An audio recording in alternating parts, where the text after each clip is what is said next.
For our IOP presentation, we decided to do a creative presentation, and our concept for the presentation is putting Iago on trial. The theme that we focused on throughout our IOP was jealousy, and we noticed that jealousy was something that was, it was a theme that was very incorporated throughout the play, but in most cases people kind of tie the jealousy theme to Othello and how it was his tragic downfall. But we wanted to illuminate the text and kind of evaluate Iago more so as the jealous one, or as the catalyst of all the jealousy within the story. So we decided to put Iago on trial, and the theme that we're focusing on is jealousy. As a result, we had a question that we kind of kept in mind throughout our whole process, which is how did Shakespeare use different literary techniques in order to further develop this idea of jealousy?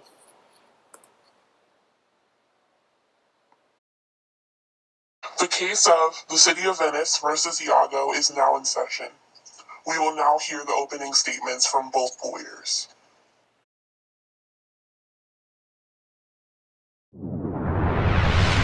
Thank you, Your Honor. May I please the court? Good afternoon. My name is Jasmine Cooper, and I am the prosecuting attorney representing the City of Venice.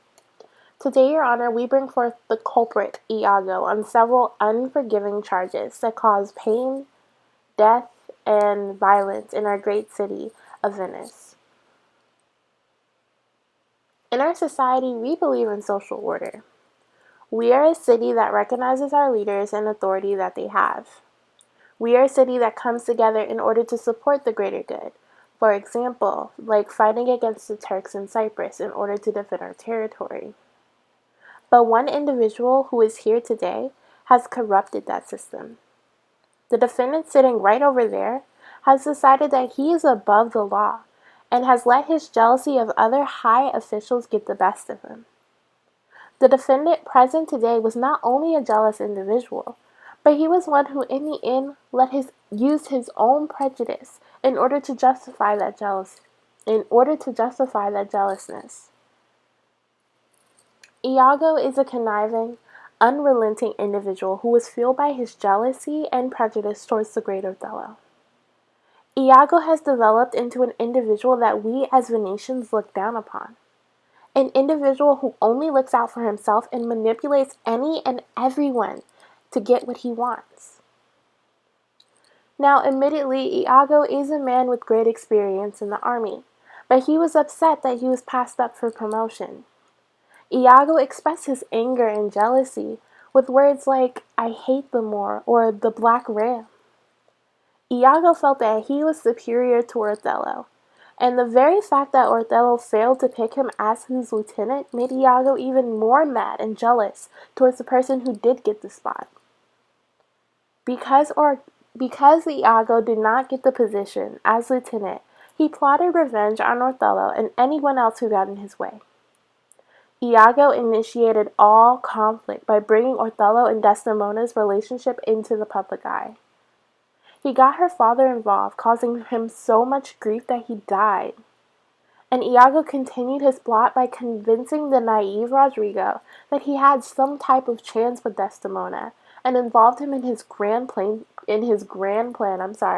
to break the couple up. In the end, Iago killed his one and only best friend to protect himself. He killed his wife for turning on him, and in the eyes of the law, his actions are what killed both Desdemona and Othello. Now today, Your Honor, we will look at Iago's actions that range from conspiring with Rodrigo to kill Cassio, to Iago manipulating his own wife Emilia, getting Desdemona's handkerchief, and planting it in Cassio's room. We will get to hear from Iago today in court, where he and his lawyer will put up a front and try to present a calm, mild-tempered individual who is not capable of jealousy or prejudice. But we will show through his words and actions throughout the play that he was a jealous individual. That in the end, he was a jealous individual that in the end used his prejudice and used different things or different actions that happened around him in order to fuel his his jealous actions. Your Honor, today we will look at literary techniques that the author uses, like characterization, verbal irony, and even external conflict, in order to further evaluate and understand this theme of jealousy and how Iago's jealous intentions in the end led to the ending.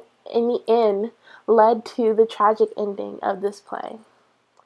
Today, Your Honor, we charge Iago with 2 counts of first-degree murder, 2 counts of manslaughter, and a conspiracy of attempted murder.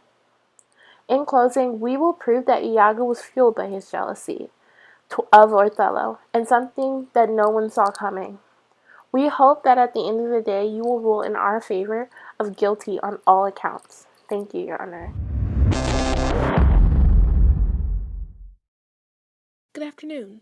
May it please the court. My name is Geneva Chester, and I am the defense attorney representing Iago in the case of the City of Venice versus Iago.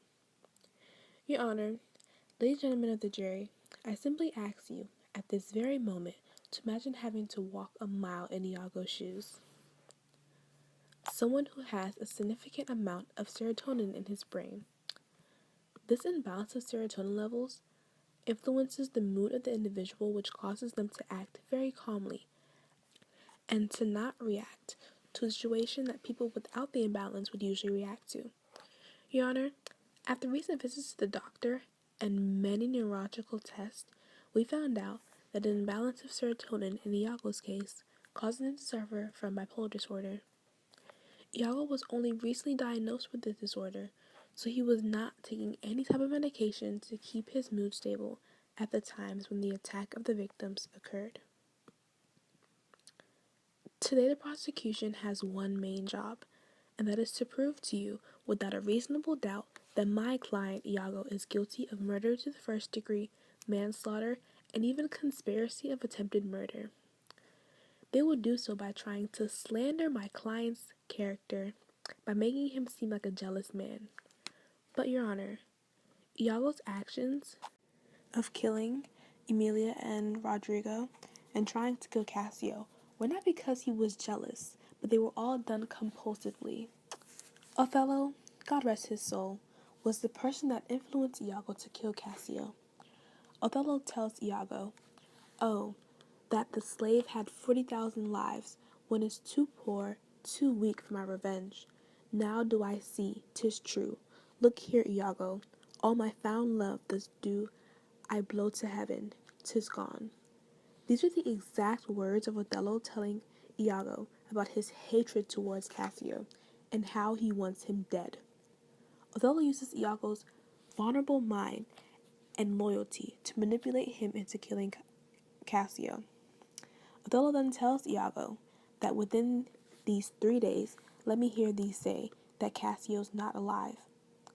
Othello's authoritative demeanor and his hatred towards Cassio influenced Iago's actions and were the driving forces of Iago attacking Cassio.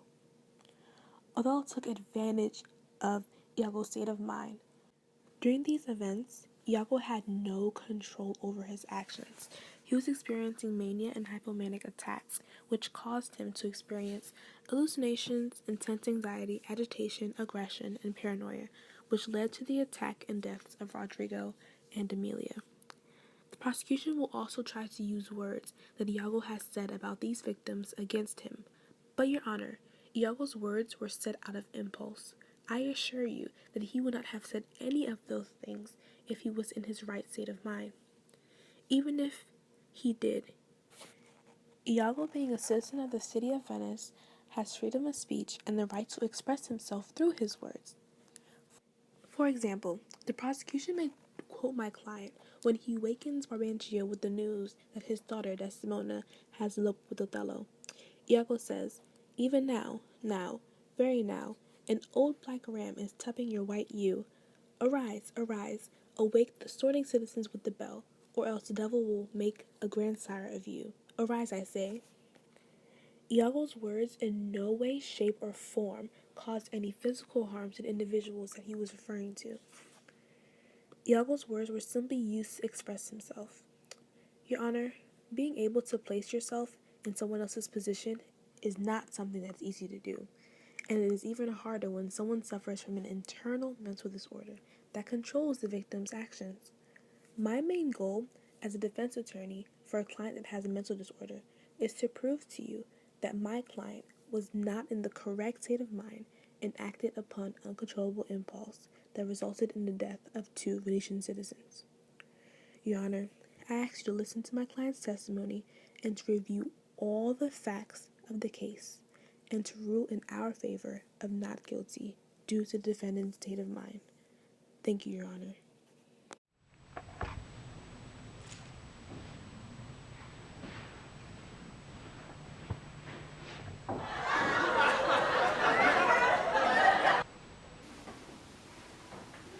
Raise your right hand.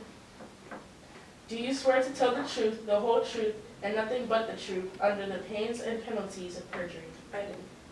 You may be seated.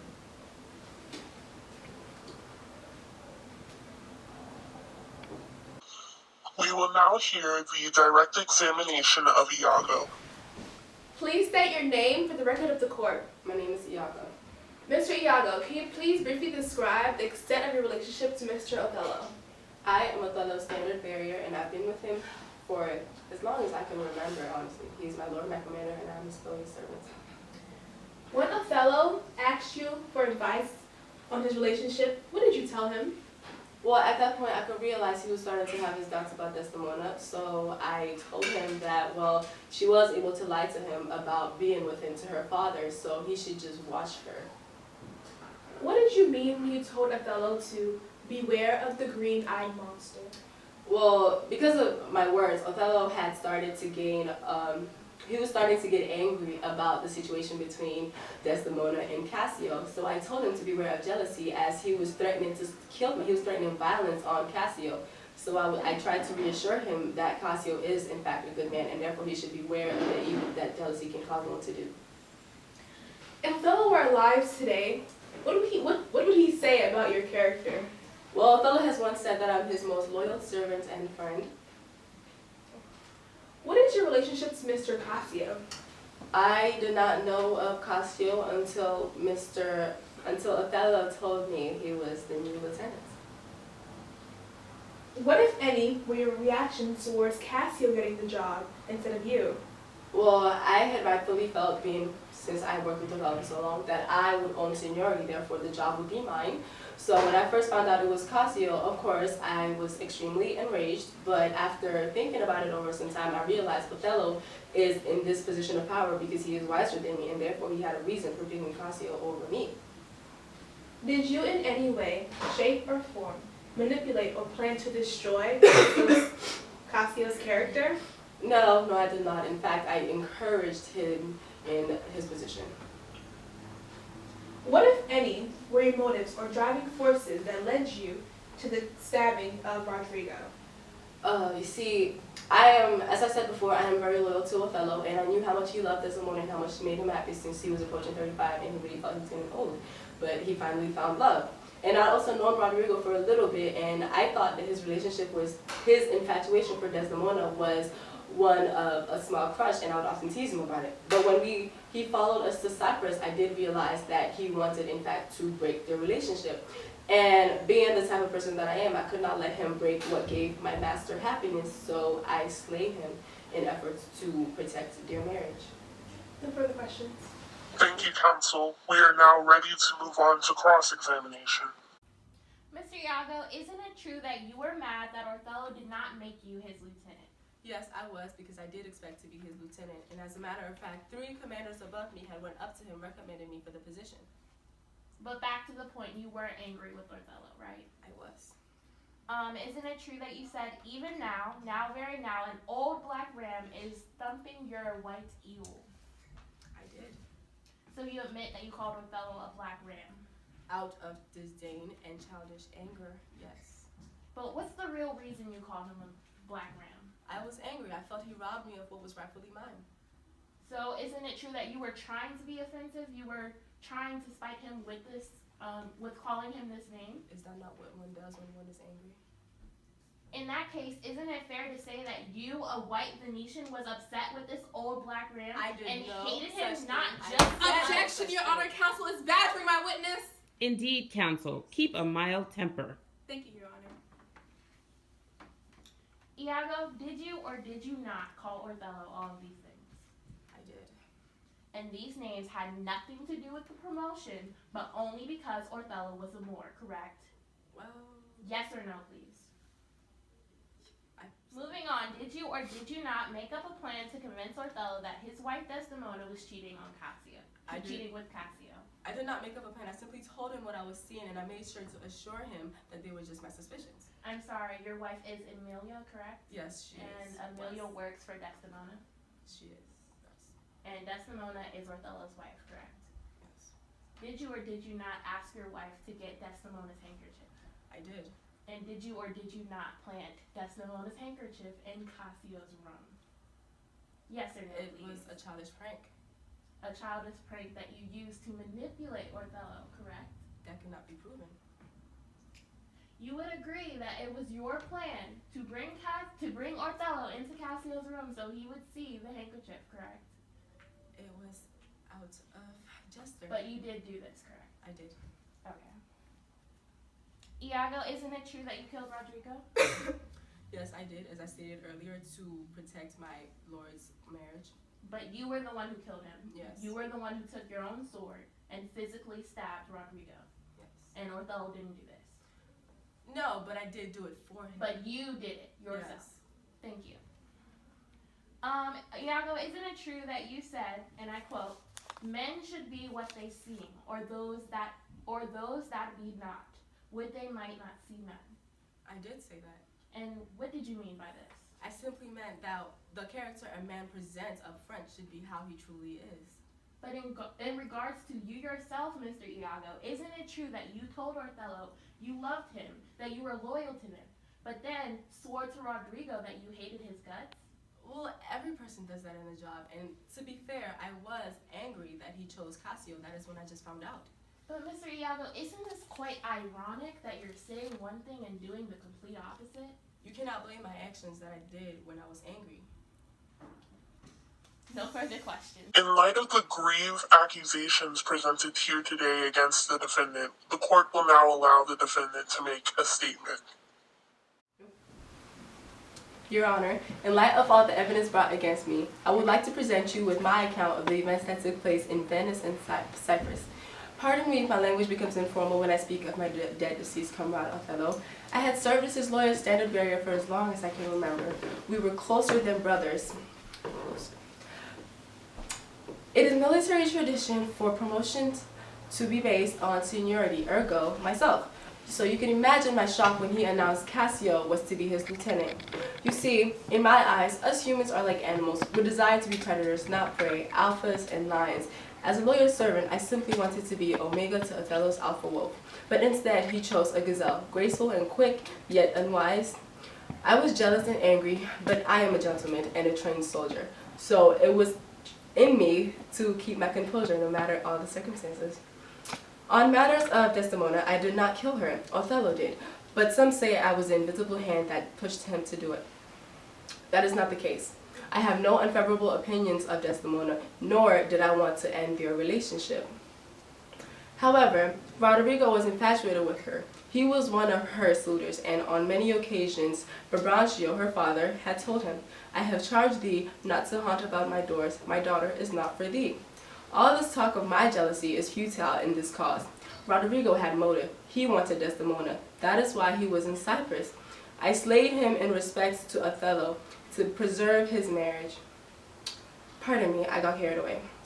While at Cyprus, I spotted Cassio and Desdemona many times acting awfully chummy to each other, but I thought to myself, she is a kind woman, 'tis nothing more. However, Othello became suspicious and employed me to be his eyes and ears on the matter.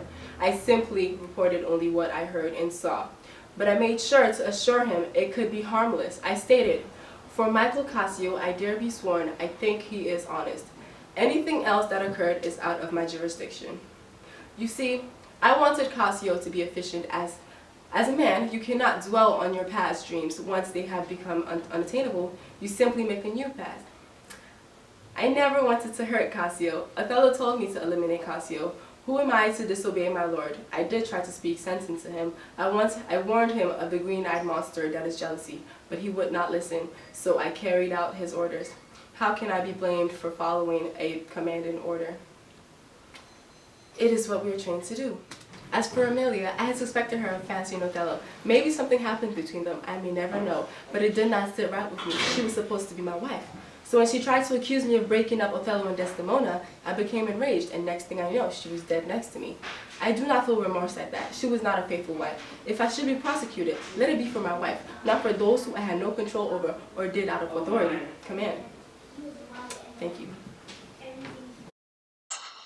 With all examinations completed, we will now move on to the closing arguments by both counsels. Your Honor, I would like to thank you for taking the time out of your busy schedule to be here today. As you have seen through my client's presence in court today, his disorder causes him to have random impulsive outbursts. Iago's disorder causes internal conflicts with what he knows is right and the things that other people tell him is right. These internal conflicts that Iago faces are all the product of external conflicts that Iago has dealt with in relation to the deceased individuals. Today, Your Honor, the prosecution failed to bring forth substantial evidence against my client that proves that he was in his correct state of mind when he killed those two Venetian citizens. The prosecution has tried to engrave in your mind that my client Iago acted upon pure jealousy, which is not true. The opposing counsel continues to place the blame of Desdemona and Othello's death on my client. But Your Honor, Iago did not physically take a sword or any other weapon and place it into their bodies, which would result in death. Prosecution tried to prove that Iago was an invisible hand in the death of these individuals. But these unsupported accusations do not necessarily prove that my client had any involvement in the death of Othello and Desdemona. Your Honor, Iago is aware that he murdered two citizens and wounded another, but the prosecution failed to prove that jealousy was the driving force of his actions. In court today, the opposing counsel used the event of Cassio getting a position that Iago wanted to try to show that Iago's actions of attacking Cassio were fueled by jealousy. But Iago said himself that he accepted that the job was not meant for him. As stated many times in court today, Iago was influenced by someone that he looked up to, someone that he promised to be loyal to, and that person is Othello. If Othello were alive today, he should be the one being accused with murder, not Iago. Yes, Iago himself killed Emilia and Rodrigo, but he only completed those tasks because of Othello. Othello was the one that basically told Iago to kill Cassio. And being accused of breaking up Othello's relationship with Desdemona led to my client's actions of killing Emilia. All these scenarios have two things in common, and that is the involvement of Othello and Iago. Othello controlled Iago like a puppet, and he took advantage of Iago's loyalty and love towards him. Othello is the one that possesses the jealous trait that leads one to kill others. Your Honor, Iago oftentimes found himself warning Othello about the dangers of jealousy. He says, "Oh, beware, my lord, of jealousy. Oh, beware, my lord, of jealousy. It is the green-eyed monster which doth mock the meat it feeds on." Iago was, and still is, a good man. He's a man that positively influenced Othello to be careful of the negative impact that jealousy has on a man. Your Honor, Iago's actions were not his own, and because of that, Iago deserves to walk the streets of Venice as a free man. The person that should be blamed for all this havoc is already dead. Othello took his own life because he was aware of the consequences that he could face if he was charged with the murder of Venetian citizens. Othello's manipulation was the driving force that led Iago to kill Emilia and Rodrigo, and because of that, Your Honor, I ask that you rule in our favor of not guilty and allow Iago to live his life without being controlled by Othello. Thank you, Your Honor.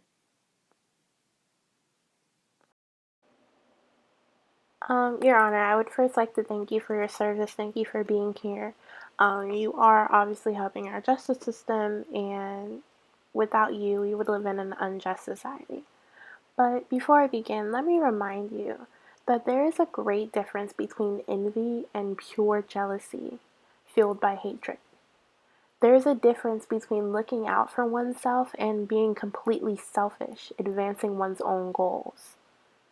There is also a substantial difference between reasonable doubt and plain excuses by the defendant. And in this case of the City of Venice versus Iago, the defendant has just that, plain excuses. I'm not going to sit here and recap the entire case to you. I'm not going to explain all the plot elements that we all already know and understand what went on in this story. What is important is this idea of how these plot elements, in the end, led to Iago's jealous nature. Now, there's different elements of the plot that took place throughout this story. One being Iago not becoming lieutenant, another him creating this huge plot for revenge, and then his wife turning on him. There's many different elements like this, but these elements are the important parts that in the end led to Iago being jealous. Today in court, we looked at some statements or some things that came out of Iago's mouth, and we evaluated them. The author, Shakespeare, the author, uses characterization throughout his entire play in order to characterize Iago in a certain way. Iago is the only one in the story going around creating plans to manipulate an individual. Iago is the only one who is being two-faced with either Othello or Cassio, and in the end, he is characterized as an evil or as the antagonist of the story, which makes you want to pin the blame on him.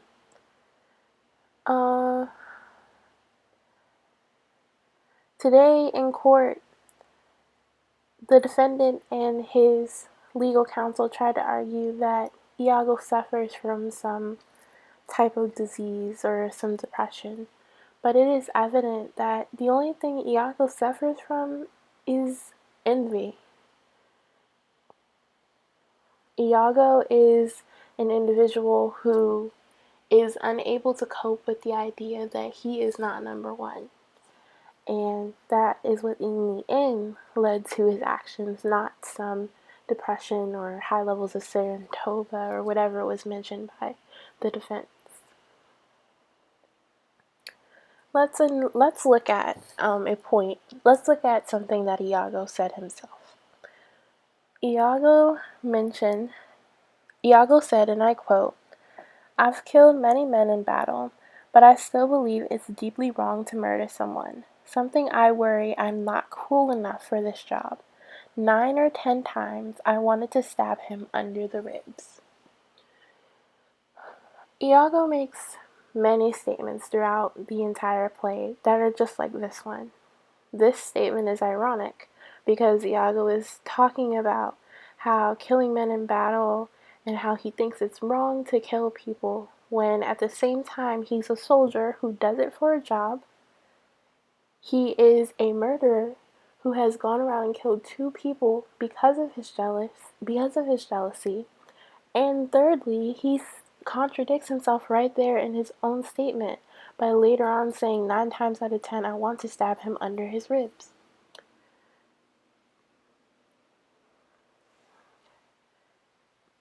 Shakespeare characterizes Iago as someone who is out of touch with the rest of the world, someone who is unable to cope with real world situations, and someone who is just not unstable, but someone who is not mature enough in order to develop with the rest of the characters in the play. So in closing,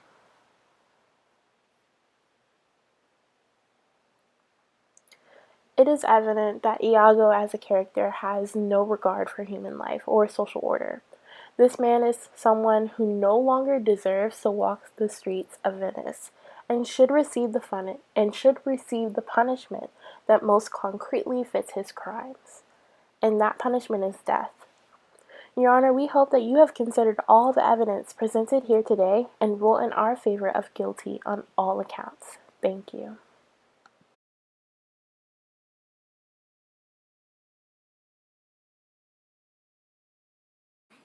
In reading the story, we see Iago as a backstabbing demon and his role exaggerated, but in reality, Shakespeare has never more accurately portrayed human tendencies. Often, we hear of love crimes and jealousy crimes and hate crimes, yet when put in writing, we think it overly dramatic. Not just with Iago's, but Othello's. All the world is crawling with Othello's. For example, Brian Lewis strangled his wife Haley in 2009 due to the fact that she changed her Facebook status to single. Jealousy drove Paul O'Neill, who killed his 3-month-old son because he felt his wife paid too much attention to him, his own son. Jealousy can cause people to do things that's otherwise unthinkable. With Iago, we can think of the great manipulators such as any member of Congress. They say whatever they want to get what they need. In fact, psychologists say he possesses the traits of antisocial personality disorder, one such as Manson. With all these real-life connections, how can one question Shakespeare's reliability? It's simple. We cannot, as he, like any other human, merely artistically interpreted human nature.